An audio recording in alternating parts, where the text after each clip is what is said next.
nós desenvolvermos uma estratégia empresarial, então nós temos que começar por perceber que nicho de mercado se pode interessar por aquilo que nós fazemos. Nós temos que perceber de que forma é que podemos, muita atenção ao que eu vou dizer, podemos cruzar as nossas competências internas na empresa. Aquilo que nós sabemos fazer ou que podemos fazer. Aquilo que nós somos capazes de desenvolver em termos de soluções internamente com uma frustração que o mercado tenha. Esta frustração pode vir de uma dor que o mercado tem, um desconforto que o mercado tem, um problema que o mercado tem que precisa de ser resolvido, mas pode vir também de um desejo que o mercado tem. Ok? Então, se eu encontrar uma forma de aliviar uma dor ou até evitar uma dor do mercado ou satisfazer um desejo do mercado, se eu tiver competências internas para desenvolver uma proposta de valor que resolva uma determinada frustração no mercado, eu tenho aqui uma oportunidade. E guardem esta palavra, oportunidade, porque nós já vamos pegar nela mais à frente. Então, se eu cruzo um qualquer desconforto do mercado, pela dor ou pelo prazer, com a minha capacidade interna de desenvolver uma solução, eu tenho uma oportunidade. Então, a primeira coisa a fazer para desenvolver uma estratégia empresarial é perceber o que o mercado quer.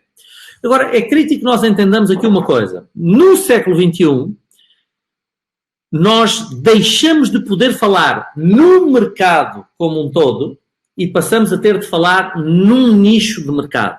E isto porquê?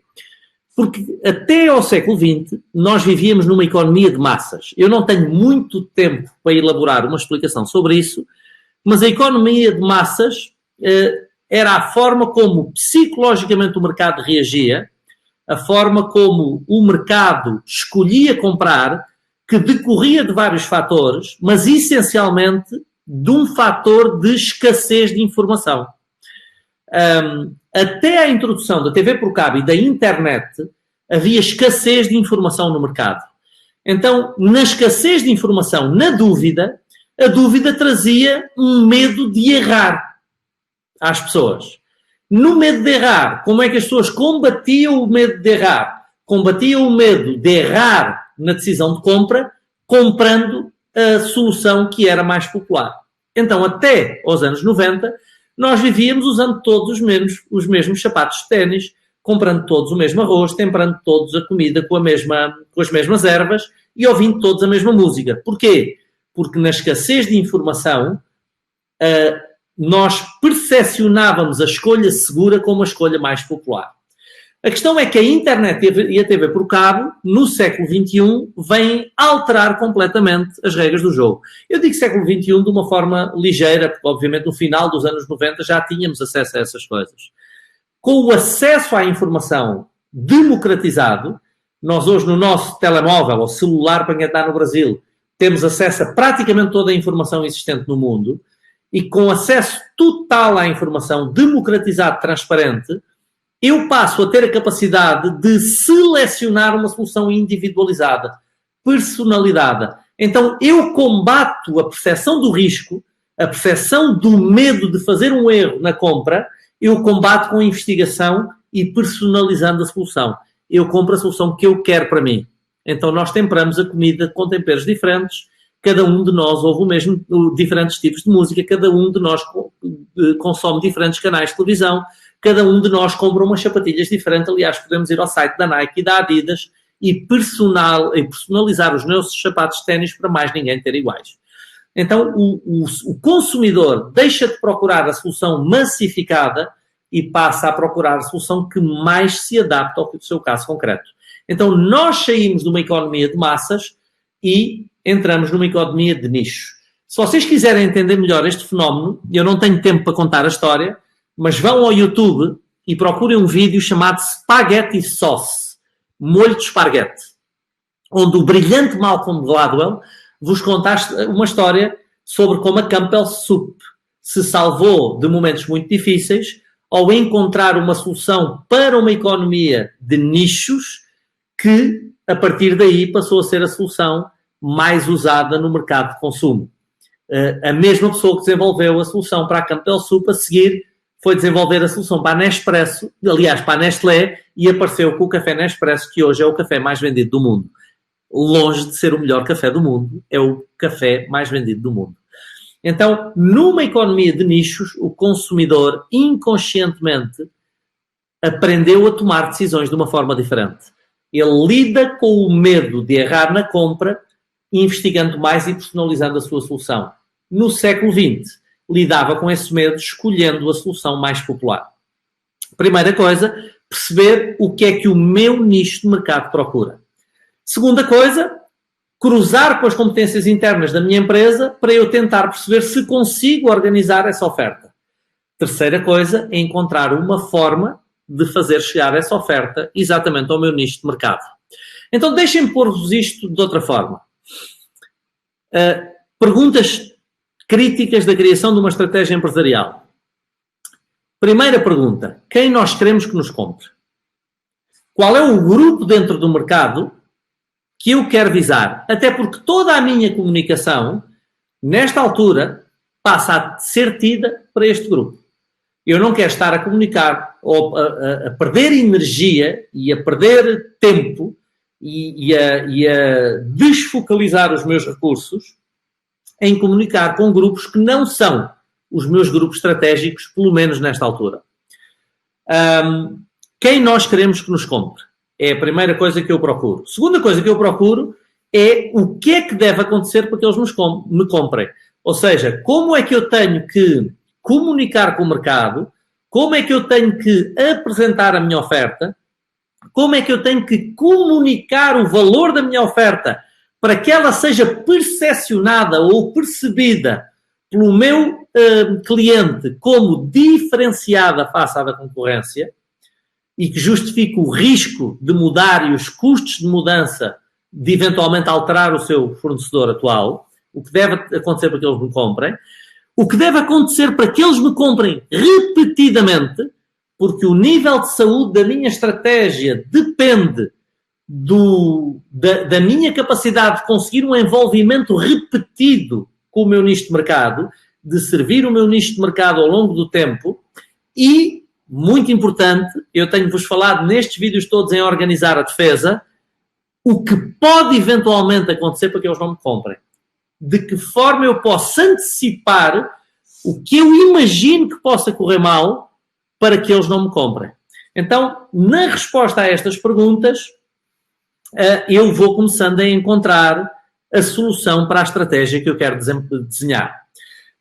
Outra abordagem que eu costumo ter, eu muitas vezes falo aos meus clientes, aos meus alunos, nos meus cursos, nas minhas palestras, eu muitas vezes falo dos clientes de sonho.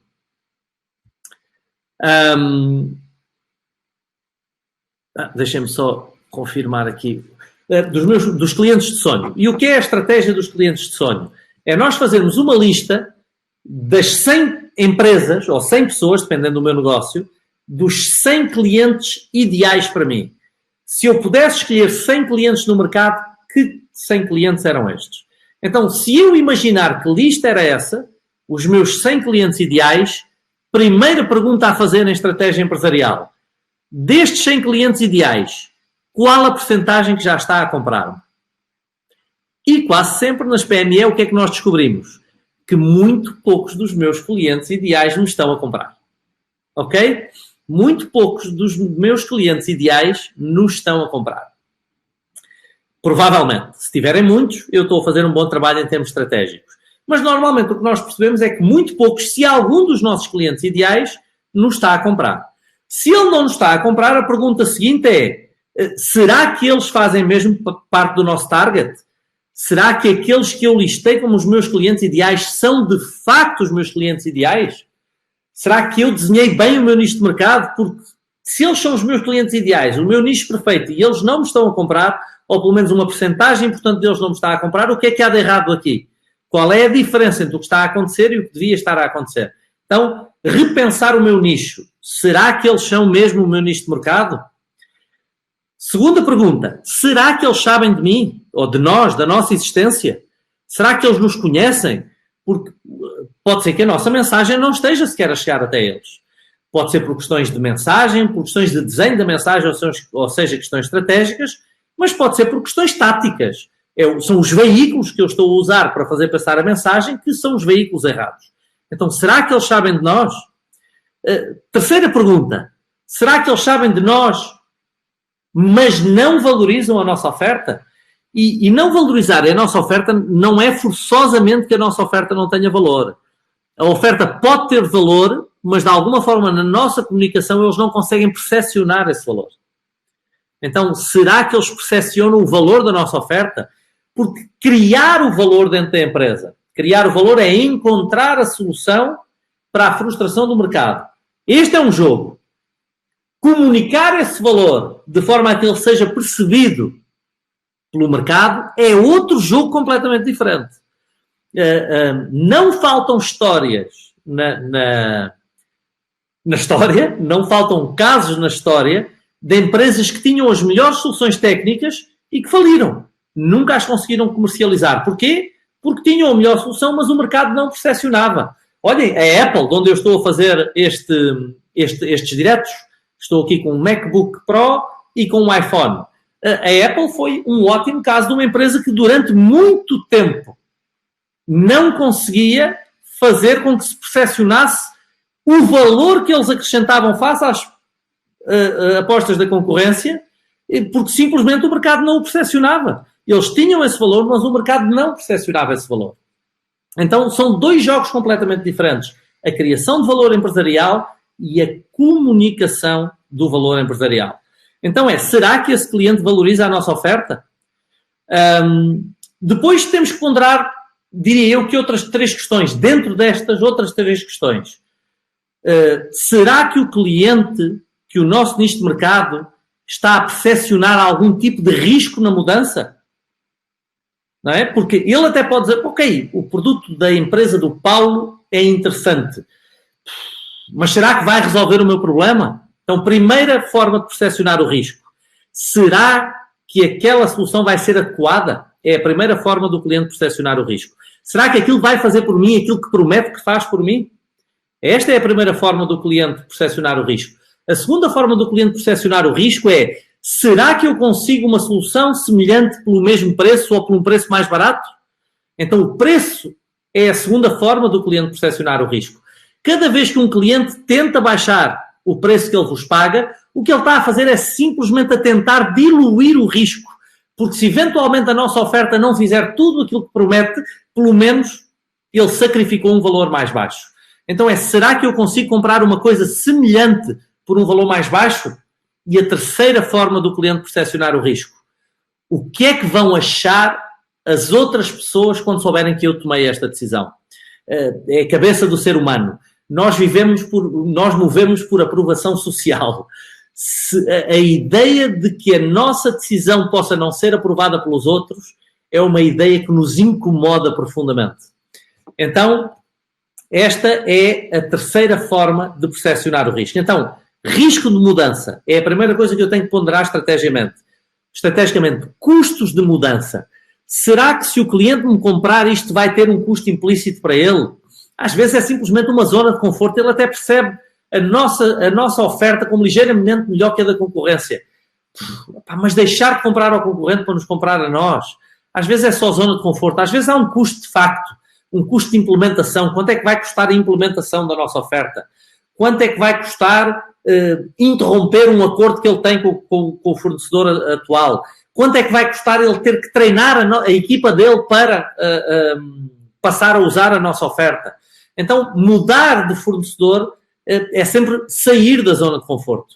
Então, há esse custo de mudança que pode ser só um custo psicológico e emocional, mas pode ser um custo real. Um custo de implementação, um custo de treino. Todas essas coisas, muitas vezes, são um custo real. Então, muitas vezes ele tem que negociar com o atual fornecedor uma saída desse fornecimento. Então, pode haver aqui custos de mudança implícitos que têm que ser ponderados. O terceiro aspecto eventualmente ele não percepciona a nossa diferenciação ou aquela que nós achamos que temos. O que não quer dizer que ela não exista, mas muitas vezes ele não percepciona aquilo que nós desenhamos como uma vantagem para ele. Então é crítico nós conseguirmos trazer esse nível de percepção. Então, reparem, quando eu começo a desenhar a minha estratégia com base em todos estes pressupostos, eu começo também a preparar uma diferente alocação de recursos, e uma diferente alocação de recursos implica, o que é que são estes recursos? Pessoas que eu trabalho para mim, que eu tenho a trabalhar para mim, porque uma mudança na estratégia já traz implícita uma mudança nas prioridades. Uma mudança nas prioridades implica uma mudança em termos de recursos humanos, como é que eu vou alocar as pessoas a uma nova estratégia, uma mudança no dinheiro, ou seja, recurso financeiro. Se eu mudo uma estratégia, eu mudo as minhas prioridades financeiras e eu mudo também as minhas prioridades em termos de tempo, ou seja, o tempo, a energia que quer eu, quer a minha equipa vai aplicar na nova estratégia, passa a dividir-se de uma forma diferente. Então tem sempre que haver implícita na nova estratégia uma realocação dos recursos que eu tenho disponíveis. Uma decisão diferente sobre uma estratégia a implementar implica sempre uma decisão diferente sobre a alocação de recursos e sobre prioridades. Então, lembram-se de eu ter pedido que vocês reservassem a palavra oportunidade? Quando é que nós temos uma oportunidade? Quando nós identificamos uma diferença entre aquilo que o mercado quer, ou deseja, ou precisa, e aquilo que a nossa concorrência está a oferecer ao mercado. Eu recomendo sempre um estudo profundo da nossa concorrência. Agora, é muito perigoso estudar a concorrência. Então, nós, para irmos estudar a concorrência, devemos estudá-la com a mentalidade certa. E o que é que eu chamo a mentalidade certa, ou o que é que eu acho que é a mentalidade certa, porque pode haver opiniões diferentes da minha. Há um risco de eu viver a olhar para a concorrência para reagir àquilo que a concorrência faz. Deixem-me dizer-vos, isto é o que faz a maior parte das empresas. E não estou sequer a falar-vos só das PME. Estou a falar-vos em grande parte das grandes empresas. As grandes empresas passam o tempo a olhar umas para as outras para ver o que é que os outros fizeram para reagir a isso. Como lutam por uma cota de mercado, eles passam o tempo a reagir às movimentações dos outros.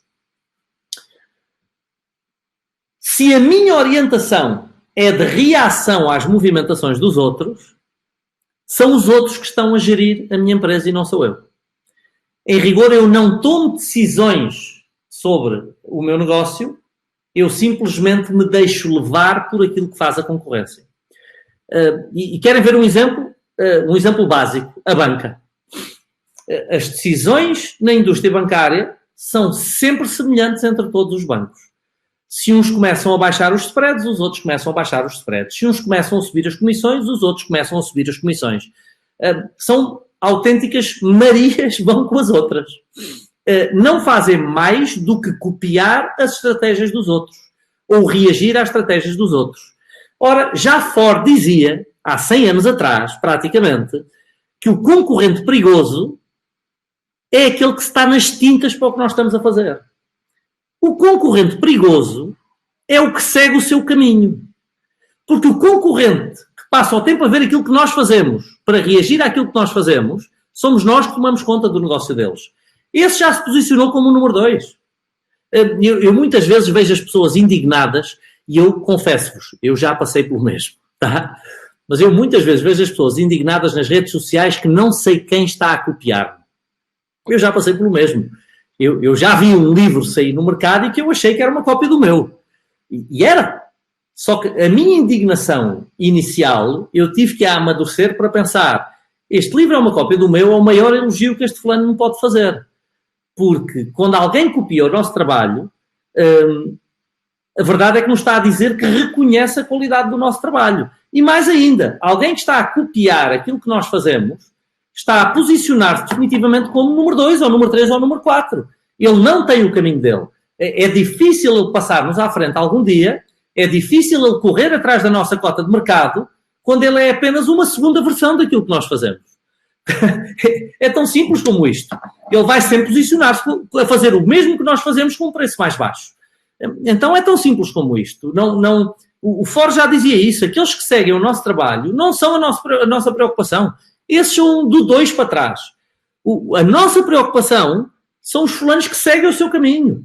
Não quer dizer que eles não olhem para nós, mas olham para nós exatamente para perceber a diferença entre aquilo que nós estamos a fazer e o que o mercado quer. Então, quando eu vos digo, analisem profundamente a concorrência, não como uma forma de reagir à concorrência, mas como uma forma de responder. Eu sei que estou a ser preciosista na etimologia, mas o preciosismo neste caso é crítico. Eu tenho-vos falado da diferença entre reagir e responder com muita frequência nas últimas sessões, e eu tenho a noção disso. Reagir é ser automático e imponderado em relação àquilo que eu vejo acontecer. É simplesmente encontrar uma forma de me defender daquilo que aconteceu. Responder é muito mais profundo e é totalmente diferente. Responder significa a ponderação e a escolha consciente de qual é a melhor decisão para mim, dado o cenário atual. Qual é a melhor decisão para mim, dadas as jogadas dos meus adversários. Então, se eu for responsivo em vez de reativo, eu observo de perto a concorrência para perceber qual é a diferença entre o que eles estão a fazer e aquilo que o mercado quer. Quando eu descubro qual é a diferença entre o que a concorrência faz e aquilo que o mercado quer, por frustração ou por desejo, eu tenho uma oportunidade se eu entendo que tenho recursos internos para encontrar essa solução. Então, quando nós alinhamos os recursos internos com uma diferença entre o que a concorrência oferece e o que o mercado quer, nós temos a chamada oportunidade. Se eu tenho uma oportunidade e tenho a capacidade de identificar os obstáculos, eu consigo desenhar uma estratégia. O que é o meu plano estratégico? O meu plano estratégico vai ser exatamente